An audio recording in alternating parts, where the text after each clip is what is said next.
ئەلبەتە غەزە ئێستا پرسێکی جیهانیە، پرسێکە کە ئەو سیستەمە تازە جیهانی خسۆتە ژێر پرسیاری جددیەوە.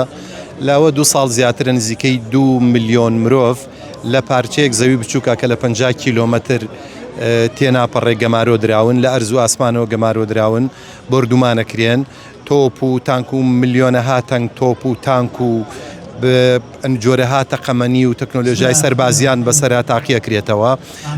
ئەوەی کە سەیرە بێدەنگێکی جیهانی سەیر هەیە.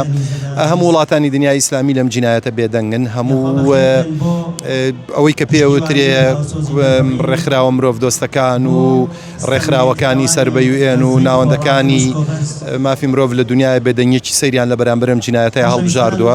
ئێمەی کورد وەک میلەتێکی مەزلوم، وەک میلەتێکی لێقەوما، وەک میلەتێکە قوربانی دەوڵەتە زلهێزەکان و دەوڵەتە داگیرکەرەکانی دەوروبەرمانین و قوربانی ئیرهابی دەوڵەتین، ئەبێ بە دڵ و گیان جگەلەوەی کە مسلمان بوون لەگەڵ غەزەیەکانە کۆمانەکاتەوە، وەکو کوردبوونیش وەکەوەی کە تامی زوڵممان کردووە، تامی جینایەتمان کردووە، کەس لەسەرمان ناتوە دەدەنگ، دەبێت لە بەرەی غەزەیەکانە بین، دەبێت وەک باپیرە سوڵتانمان باپیرە سەلاح الدین لە خەمی ئازادی و کەرامەت و ژیانی غەزەیەکانە بین. فعلەن خەڵک لە کوردستان سەلماندوێتی کە لە بەرەی غەزەیەکانە، ئەوەی کە لە خانەقای بیارەوە فەقەیەکی جوانی کورد جامانەکەی ڕاخاو کۆمەک بۆ غەزە کۆکاتەوە تا ئەوەی ڕێکخراوە خێرخوازیەکانی بەخشین و ڕابیتە و هانا و بەختەوەری و ڕێکخراوە خێرخوازەکانی تریکەن دەلالەت و ئاماژەی هاوسۆزی میلەتی موسڵمانی ئێمەیە لەگەڵ غەزەیەکانە.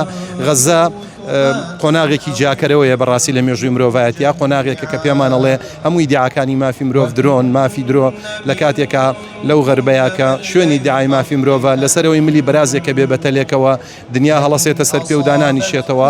بەڵام 50,000 ئینسانی مەزلومی سڤیل لە غەزە کوژراون لە 2 ساڵی ڕابردووە، 150,000 ئینسان برینار بوون و لە توپەت کراون، بە هەزاران مناڵ و ژن لە برسا پەکیان کەوتە و لە برسا مردوون. دنیا شەڵەی مێشێک میوانی نییە. ناو میر و ئەمیر و سەرکردە لووس و سەهیۆنی و زایۆنی کە جاشونەوەکەری سەهیۆنی و زایۆنی جیهانی نە وڵاتانی تری دنیاش هەمووان کڕ بێدەنگ لە بەرامبەرم جینایەتە وەستاون کە بەڕاستی ئەمە سەرسوڕمانێکی گەورەیە و عەجەبێکی گەورەی جیهانی.